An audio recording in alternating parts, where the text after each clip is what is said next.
Ce programme vous est présenté par le ministère catholique d'intercession pour la Côte d'Ivoire. Notre prière est que votre vie soit transformée afin que vous soyez un témoignage vivant de l'amour de Dieu pour les hommes. Ici, heureuse la nation dont l'Éternel est le Dieu.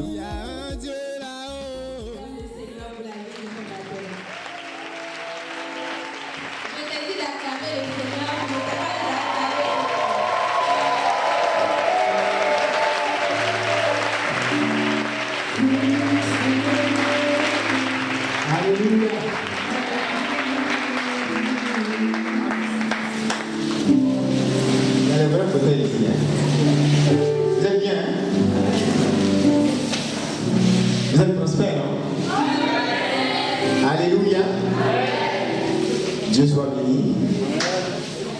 Qui est content d'être là comme ça? Est-ce que Dieu est en train de vous bénir depuis hier? Dieu est en train de vous bénir depuis hier? Waouh! Vous savez que Dieu vous connaît personnellement? Qui n'est pas au courant de ça? Regarde bien ton voisin, dis-lui, Dieu te connaît. Personnellement. Je dis toujours, vous voyez, tout à l'heure, pendant la messe, le Seigneur me disait, je ne sais pas pourquoi, mais Dieu a un amour particulier pour les participants de cette retraite. Je ne sais pas pourquoi. Tu n'acclames pas Dieu, ça ne veut dire rien. Alléluia. Je ne sais pas qui est ici. Mais dis à ton voisin, tu es quelqu'un. Le monde va compter avec toi. Et Dieu m'a dit, pendant la messe, jusqu'au dimanche, j'aurai un contact personnel avec chacun à cette retraite. Dis à quelqu'un personnel. Dis à ton voisin, c'est un Dieu, toi. Alléluia. Ça va se passer. Amen. Et ça ne me surprend pas parce que Dieu a commencé à parler aux gens individuellement. J'étais en train d'écouter quelqu'un ce matin et puis Dieu me montre quelqu'un avec un enfant.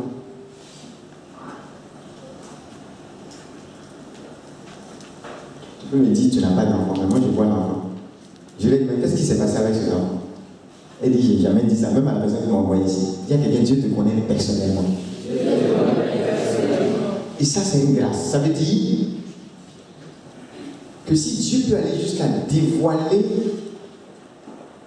des petits secrets, des choses que même tes parents ne savent pas, c'est parce que Dieu est même au-dessus de tes parents. Alléluia. C'est pourquoi il y a des gens ici, même si tes parents t'avaient maudit, l'autorité de tes pères spirituels peut déjouer ça. Amen. Et c'est pourquoi il faut être dans la parole. Et si tu n'as pas raison aussi, on va te dire, ton père spirituel va te dire, va demander pardon à ton papa. Il ne va pas juste faire déjouer la chose comme ça. Tu comprends?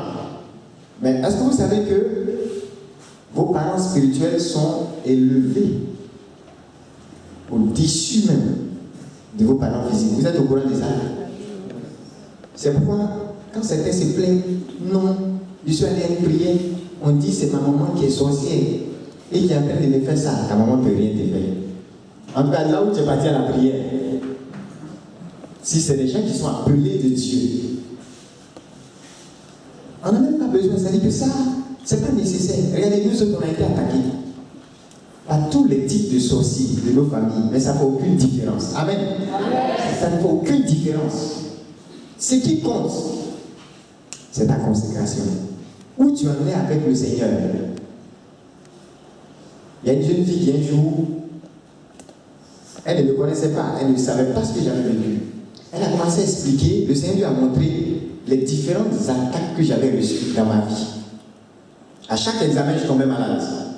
Maladie, juste pour le temps que je compose, que j'échoue. Et ça, c'est parce qu'ils avaient tenté la mort à plusieurs reprises, sans réussir. Et puis elle dit, elle a vu ce groupe de sorciers, elle a commencé à décrire tout ce qu'ils avaient à tenter comme action. Et puis elle dit, Dieu lui a montré ce groupe de sorciers en train de passer, et quand il le voyait, ils prennent un autre chemin et puis ils lancent un tchourou, un long tchourou. Il y a les espèces du tchourou ici. Qui peut lancer un long tchourou? Mais, et elle a entendu quelque chose dans le monde spirituel. Elle dit, ils t'ont donné un surnom. Parce qu'ils disent que c'est quel gars, sa chair est dure comme ça. Je lui dis, le problème, ce n'est pas le nombre de sorciers qu'il y a autour de toi. C'est toi. Celui qu'on arrive à passer, c'est parce qu'il est. Les nouveaux n'ont pas bien compris. Si on t'a passé, c'est que tu es. Il y a des gens qui viennent à l'écoute et qui commencent à m'expliquer à quel point c'est chaud, c'est difficile, comment Dieu les abandonne, ainsi de suite. Dis à quelqu'un, reste tranquille. Il dit, mauvais que nous sommes, on s'est donné de bonnes choses à nos enfants. Vous êtes bien sorcier. Même il est dans sa maison, il mange gala. C'est la nuit, il fait sa sorcellerie. Matin, là, il mange comme un être humain, vrai ou faux? La preuve. Il y a des villages où on brûle le corps des sorciers. Quand on le brûle, laisse la plupart. Seulement, ce qu'ils ignorent, c'est que l'esprit ne peut être brûlé.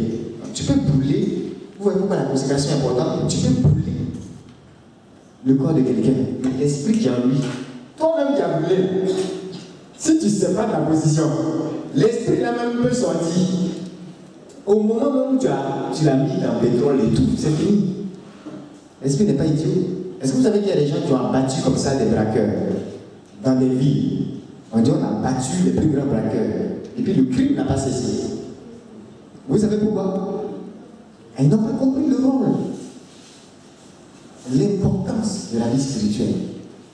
Peut-être même que le policier qui a battu John Pololo, qui est le grand braqueur, lui-même, il peut prendre l'esprit. Ou bien son fils. Vous voyez un peu? C'est important. Dis à quelqu'un, c'est important d'être consacré. C'est pas à quel point tu fustiges les gens. Non. Ta chair, c'est pas une genre de chair qu'on peut toucher. Dans ton rayon, elle dit, elle a vu. Comment j'ai su que c'était vrai?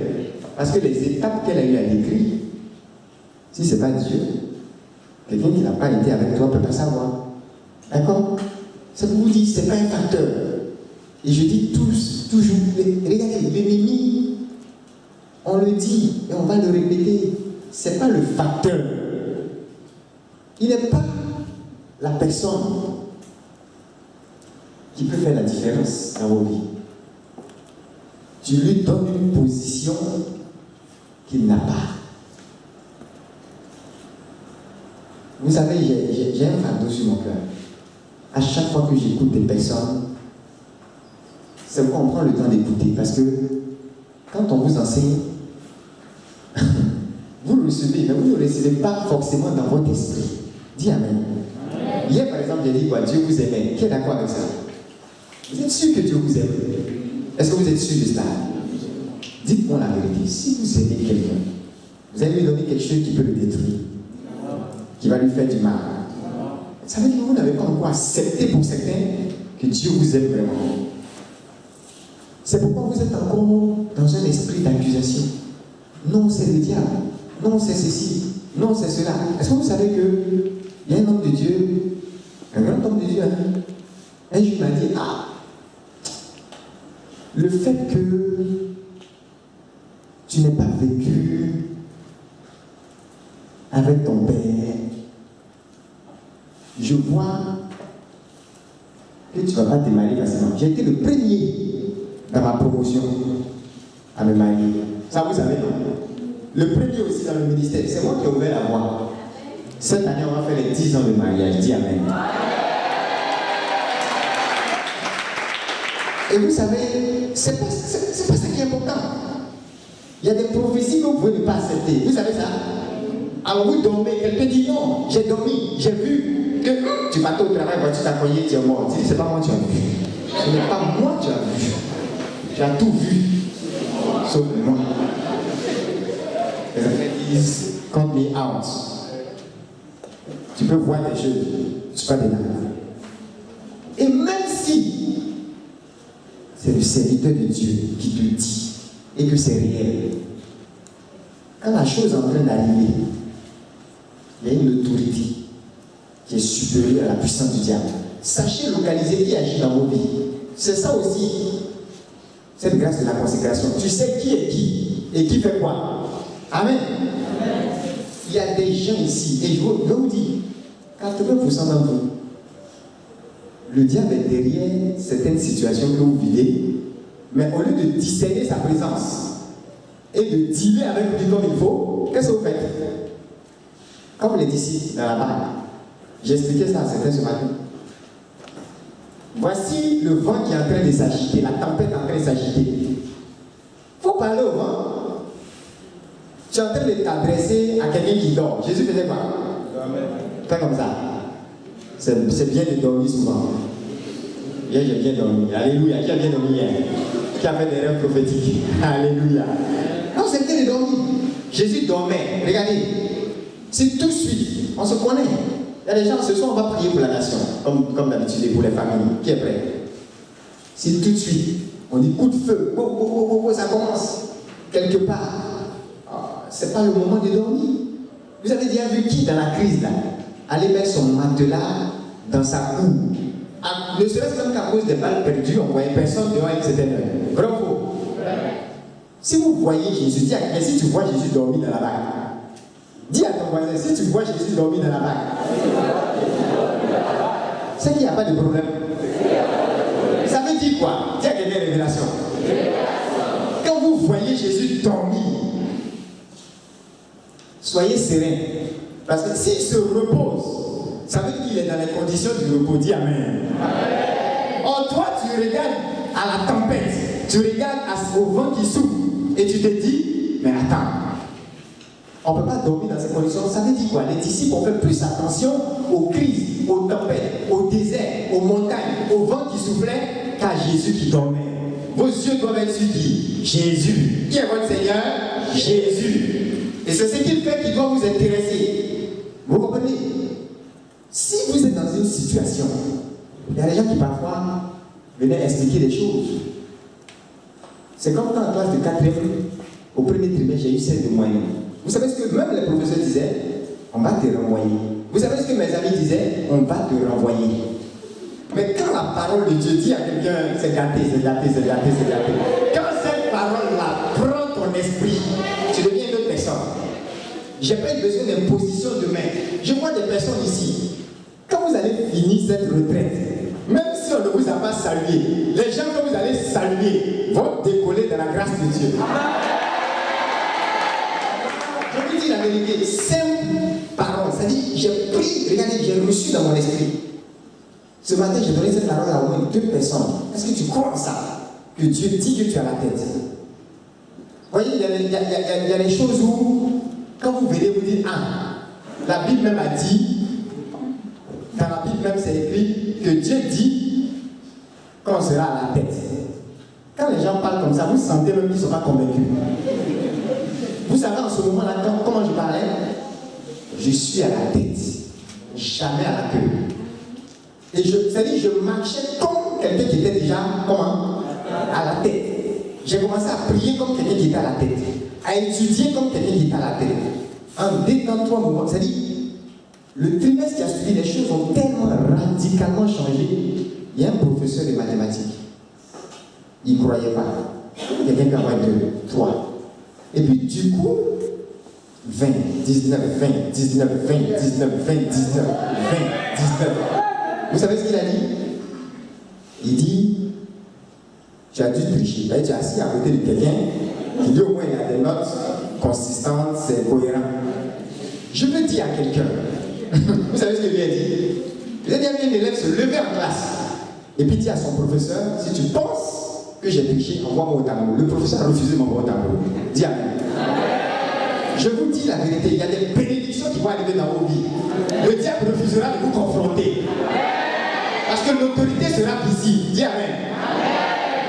Il faut que tu arrives à ce stade. J'étais tellement sûr de ma chose. Mais lui, il ne pouvait pas comprendre. Est-ce que vous savez que ce professeur avait fait le lycée scientifique et il ne savait pas que la dimension dans laquelle je partais, c'est au lycée que je tentais de partir. J'étais le seul de ce lycée à arriver là-bas. Et il a plus, c'est-à-dire qu'à un moment donné, c'est ce qu'on disait, premier, lui-même il disait ça, premier sans deuxième. Je laissais les gens loin. Quelqu'un qui avait 2 toits. Je vous dis la vérité, ce n'est pas imposition de main. Aucun homme de Dieu est venu m'imposer les mains. Oh, je n'étais pas le plus saint, je n'étais pas le plus pur, je n'étais rien d'extraordinaire. Je n'avais pas une vie charismatique. Mais quand la parole a commencé à entrer dans mon esprit, dis à quelqu'un quelque chose se passe toujours. Je vous dis la vérité. Vous qui êtes venus et qui pensez avoir perdu un emploi, tous ceux qui ont perdu un emploi, s'ils ont remarqué ces temps-ci, les personnes avec qui j'ai parlé, quel est le mot qui vous est sorti? Quel est le mot qui vous est sorti? Quand on se parle, qu'est-ce que je dis? Il y a un seul mot que je dis d'entrée de jeu. C'est quoi? Qui a une idée? Même hier on a dit ça. Ils n'ont même pas la révélation. Oh, dis à quelqu'un toi aussi. Entre dans la révélation. Qu'est-ce que j'ai dit? Félicitations. Ça vous dit rien? Ça vous dit rien? Vous perdez quelque chose d'important et puis on vous dit félicitations. Tu as envie de dire lui il est malade. C'est dans maladie là. C'est comme ça on a été malade. Dieu nous a élevés. Dis à quelqu'un soit fou dans ces choses-là. Alléluia. Non, ça ne connaît pas. Et tous ceux à qui j'ai dit félicitations, on va vous féliciter. Dis à ton voisin, c'est juste une information. Est-ce qu'on ne va pas féliciter? Est-ce qu'on ne va pas féliciter? Donc je sais comment on fait qu'on félicite quelqu'un. Donc on ne peut donner que ce qu'on a. Dis amen. On ne peut donner que ce qu'on a. Et je vous dis, j'ai déjà parlé de cette histoire, de ce témoignage réel d'un gars qui est allé faire une offrande à son père spirituel. Il a donné un véhicule. C'était le véhicule le plus cher dans la ville où l'homme de Dieu était. L'homme de Dieu lui a dit, parce que tu as considéré le Seigneur, le Seigneur lui-même te rendra visite. Et vous savez ce qui s'est passé après? Qui se souvient du témoignage? Le gars a été renvoyé, c'est-à-dire le lendemain, ils l'ont licencié. Donc il a dit à son père, ton Dieu là, c'est comme ça, il vient dire merci aux gens. Le père lui a dit, congratulations. Dis à ton voisin. Parle un peu en anglais, congratulations. Dis lui félicitations. Non, va te reposer. Dis à ton voisin, va te reposer. Repose-toi. Dis-lui fais comme Jésus, dors. Je vous dis la vérité, quand Jésus dort, c'est qu'il n'y a pas de tempête, c'est qu'il n'y a pas de crise. En fait, tu peux voir la tempête, mais c'est ce qu'on appelle le mensonge du diable. Dis amen. C'est-à-dire que le vent peut souffler autour de toi. Les choses peuvent s'agiter autour de toi. Mais quelle est ta boussole? Jésus. Ça fait que si je regarde Jésus se reposer, c'est comme quand on m'a dit tu vas être renvoyé. Et il dit Jésus, toi tu dis quoi? Et quand Jésus me dit, mon petit, tu as la tête. Je considère que je vais être envoyé, mais je considère que je vais être à la tête. Je marche comme étant à la tête. Ça veut dire que Jésus m'emmène dans un repos. Malgré les circonstances. Mais toi, qu'est-ce que tu fais? Non, tu considères les tempêtes plus que Jésus. Voilà pourquoi tu es encore dans ces soucis-là. Parce que c'est un mensonge du diable. Si vraiment la tempête avait un effet, Jésus se serait agité avec eux. Il dormait. Une façon de vous dire, il n'y a rien. C'est pas ça? Est-ce que vous voyez une armée qui doit combattre une seule personne? Il a un couteau. Regardez, je vous donne un exemple. Quand je partais en Israël, l'année dernière, une semaine avant notre départ, les Palestiniens ont envoyé un message. Ça passait même sur France 24. Là, je suivais parce que le Seigneur m'a dit, intercède. Tu ne vas pas juste en touriste, mais tu vas pour bénir Israël. Alléluia. Avant, quelqu'un m'a dit, mais tu te prends pour qui? Si, on dit celui qui bénira, Israël sera quoi? Si, c'est biblique. J'ai intercédé une semaine avant, France 24, sur toutes les grandes chaînes. Ça passait. Les gars ont lancé un message. Vous connaissez les Arabes? Quand ils veulent être fous, vous les connaissez? Avec leurs alliés, hein? Ils ont lancé un message qui dit car aux compagnies vont atterrir à l'aéroport de Tel Aviv, à partir de ce destin, ça a leur risqué de périr. Et effectivement, ils ont lancé des roquettes en direction de l'aéroport. Mais vous savez quoi?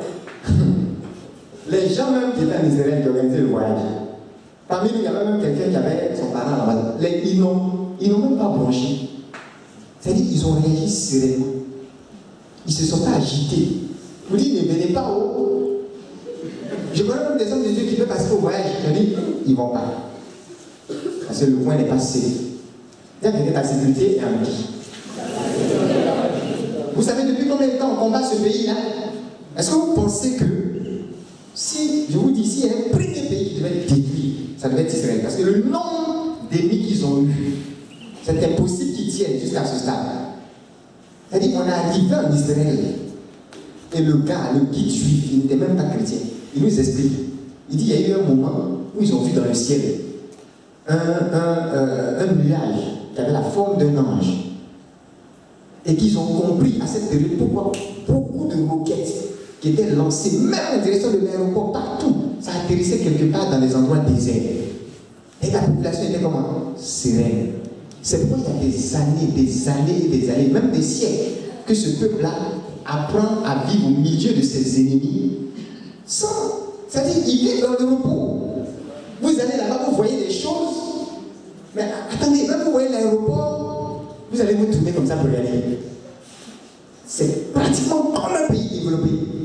En pleine guerre, au milieu de leurs ennemis. Dis à quelqu'un, repose-toi. Arrête tes grimaces, repose-toi. L'alliance, il faut comprendre. Si tu vois ton maître en train de dormir, c'est pas à toi de t'agiter. Écoute-moi, si Jésus ne peut pas régler ton problème, qui va régler? Non, dis-moi. S'il est en train de dormir, c'est que le problème auquel tu es en train de faire face, ce n'est pas un souci. Maître, tu ne vois pas qu'on va périr? Tu nous envoies ici, c'est pour nous tuer. Il y a un qui tire son pied, l'autre tire orteil, l'autre tire ses oreilles. Lève-toi, lève-toi, lève-toi. Lève-toi, on va mourir. Ah! Devant le maître de la tempête. Il a dit quoi? Où est votre? Tiens, où est ta foi? Où est ta foi? Regardez même l'année où les Français ont fait fou bon à Israël. Les gars, ils leur fournissaient des armes à un moment donné, au temps de De Gaulle. Vous savez ça? Israël n'était pas équipé, hein? Ils gagnaient par la puissance de Dieu. Mais est-ce que vous savez que quand les pays qui leur livraient des armes ont commencé à leur faire faux bon, au lieu de prendre ça comme un problème, c'est ça. Demandez à l'homme de Dieu. On était là-bas avec 105 pays. Mais vous voyez la mentalité des francophones, ça fait toujours pitié. C'est-à-dire qu'ils voient les problèmes partout. C'est pas moi, je suis anglophone. Ah, moi, je vous dis, hein. Je vous dis, de toute façon, j'ai travaillé dans une multinationale anglophone.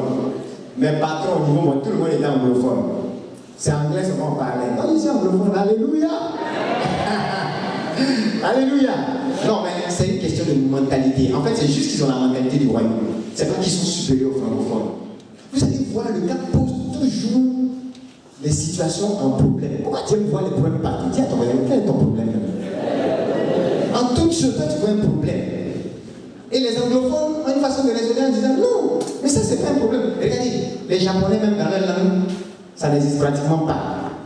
C'est que toi, tu appelles problème là. Chez eux, là-bas, ça veut dire opportunité. Dis à quelqu'un opportunité. Et les Israélites réfléchissent de la même façon. C'est que on leur fait faux bon en pleine guerre. Non seulement Dieu leur fait gagner la guerre, et vous savez quoi? À partir de là, ils prennent leur courage. Vous dites, même si on est 7 millions d'habitants, ils n'étaient même pas 7 millions à l'époque. Mais même si on est aussi petit, on va être une puissance. Est-ce que vous savez qu'aujourd'hui, c'est le seul pays, ils font 7 millions. Non, il y a combien en Côte d'Ivoire? Hein? Si vous voulez même rester dans vos anciens 20 millions, 21, vous faites pratiquement 3 fois la taille d'Israël.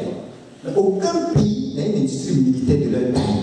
C'est-à-dire que si tu tentes d'avoir une industrie militaire telle que Israël là, tu ruines ton pays. En un jour, je te dis, tu ruines ton pays. Ça veut dire qu'ils ont une puissance qui peut même compétir avec les États-Unis. Vous ne voyez pas qu'ils sont camarades. Vous n'avez pas remarqué que tout le monde même pas sa bouche dans leur affaire. Quand on dit puissance de l'air, il y a un match entre les pays et les États-Unis. Vous savez ça? Petit pays, 22 000 km². Quel est le problème? Ça veut dire qu'ils ont pris le fait que le président de Gaulle, de leur plus d'âme, c'est ça qui a déclenché. Il y a un Israélien qui a dit, nous bénissons Dieu pour les De Gaulle. Grâce à eux. Alléluia. Donc tu dois bénir Dieu pour les sorciers de ta famille, parce que grâce à toi, ils vont se convertir. Dis Amen. Grâce à toi, ils vont expérimenter la puissance de Dieu. Dis Amen. Quand ils vont commencer à lancer les tuyaux, un moment donné, ils vont dire, bon, nous-mêmes là, ça chauffe sur nous. Je vous ai parlé de ces enfants-là. 3 petits-enfants. Ils sont allés en évangélisation. Qui évangélise ici? Qui fait des porte-à-porte? Qui va souvent chez ses voisins ou bien chez les gens pour parler du Seigneur? Qui fait ça? Il fait des mecs que je vois. Vous voyez? Mais vous voulez avoir une grande bénédiction. Et vous voulez que Dieu, vous avez honte de l'évangile, vous avez honte de parler de votre Dieu. Mais vous voulez des grandes bénédictions. Vous savez, Dieu n'a pas, je vous ai dit hier, il a l'autorité, mais il y a l'autorité qu'il n'a pas. C'est-à-dire qu'il ne peut pas avoir honte de bénir quelqu'un qui n'a pas honte de lui. C'est-à-dire, Dieu ne sait pas faire ça. Avoir honte de bénir quelqu'un qui n'a pas honte de lui, Dieu ne sait pas faire ça. Il y a des choses que Dieu ne sait pas faire, vous savez? Mais il sait faire les choses, au moins. C'est que si tu n'as pas honte de lui, de la façon dont tu l'exposes, c'est comme ça qu'il va t'exposer. Dis Amen. Est-ce qu'il y a des gens qui sont prêts à exposer le Dieu ici? Qui sont prêts à exposer, à rendre sa grâce? Regardez le thème. Rendre Dieu visible. C'est ça, non? Dieu sera visible sur toi. Ça veut dire que même quand tu vas passer à plusieurs reprises, parce qu'elle est témoin. Nous, il y a des gens qui nous ont transportés dans la ville à plusieurs reprises. Plusieurs reprises, il y a des chauffeurs qui m'ont dit, homme de Dieu, il dit, comment tu sais? Qui t'a dit? Tu veux discuter? Il dit, tu es homme de Dieu. Il sait. Alléluia. Il y a un drogué, je vous ai dit, il m'a vu quelque part. C'est pas comme si on s'est déjà vu, mais on est ni d'Adam ni d'Ève. Il dit, homme de Dieu, tu peux me donner 5 000? Mais pardon, je vais te faire une confession. Si tu me donnes les 5 000, là, ça fait 3 jours, je n'ai pas mangé. Mais là, si tu me donnes les 5 000, j'ai faim, hein, mais je vais me brûler avec ça. Mais oui, vous savez que quelqu'un qui est addict à la drogue, il peut ne pas manger. Vous êtes au courant de ça?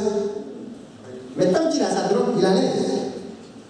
Donc il s'est confessé. Est-ce que dans la rue, quelqu'un te voit et il se confesse à toi, ouvertement? Qu'est-ce qu'il est en train de dire? Si tu peux prier pour moi, c'est mieux que de me donner l'argent. J'ai besoin d'argent. C'est pourquoi il y a des gens ici, leurs parents dépensent. Ça va pas quelque part. Tu as un frère, on lui donne 2 millions pour faire affaire, 0. Donnez-lui encore 10 millions, ça sera 0. Vous savez qu'un pécheur, plus vous lui donnez de l'argent, plus vous l'encouragez dans le péché. Il ne sait pas faire autre chose avec cet argent. C'est pourquoi avant de vous rendre prospère, Dieu s'assure que quoi? Que vous ayez un cœur pour lui. Qui a compris le secret? Dis à quelqu'un, si tu as compris ça, tu seras prospère. Au sortir même de cette retraite, ça va commencer dans ta vie. Alléluia. Donc je vous dis, ça va commencer. Tout ce que le serviteur de Dieu disait hier, il y a des gens, à chaque fois que le sujet de la prédication est touché, ils se sentent accusés. Dis-moi la vérité. Est-ce que ce drogué est mieux que toi? Et il a reconnu que si je lui donnais 10 000 en voulant être gentil, parce qu'on peut te blaguer comme ça. On peut te blaguer. Ah non, homme de Dieu, tu es grand. Je sais que tu bénis les gens. Bénis-moi.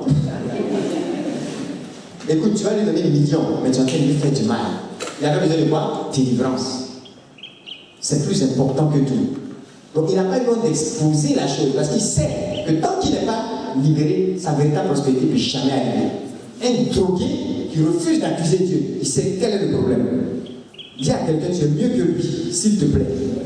Arrête de te révolter contre qui il ne faut pas. Voilà la tempête.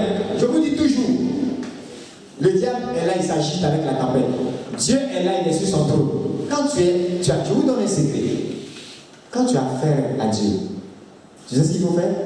Par rapport à ta situation, rends grâce. Dis-lui merci. Célèbre-le, loue-le. Si tu veux même, il ne faut pas te demander. La grâce va descendre sur toi. Comme un feu. Alléluia. Mais en même temps, si tu as affaire d'un côté, est-ce que quand Dieu est là, Si vraiment tu es dans la présence de Dieu, la présence du diable ne fait aucune différence. Dis Amen. C'est vrai, non? Si Dieu est réellement présent dans ta sphère, est-ce que la présence du diable fait une différence? Ça ne fait aucune différence. En fait, vous ignorez carrément que le diable est là. Parce que la présence de Dieu est immense. C'est infini. Or, le diable, je vous ai dit, il est localisé. Il ne peut pas être partout à la fois. Il n'est pas omniscient, il n'est pas omniprésent, il n'est pas omnipotent. Il est tellement limité que vous devez comprendre pourquoi Dieu dit qu'il est sous vos pieds. Quelqu'un qui est sous tes pieds et tu es en train de pleurer parce qu'il t'a attaqué. Hey, qui est sur le pied de qui? Demande à ton voisin. Qui finalement est sur le pied de qui? Ok, qui croit en la parole de Luc 10, verset 19? Qui dit quoi? Que vous marcherez sur? Qui croit en ça? Et la Bible dit rien ne pourra vous. Mais regarde, il y a des nuisances que tu es en train d'avoir. Il y a des choses qui sont en train de te nuire. Ça veut dire que la parole a menti, hein? Donc Luc 10, 19 est faux. Qui croit que c'est faux? Fais comme ça.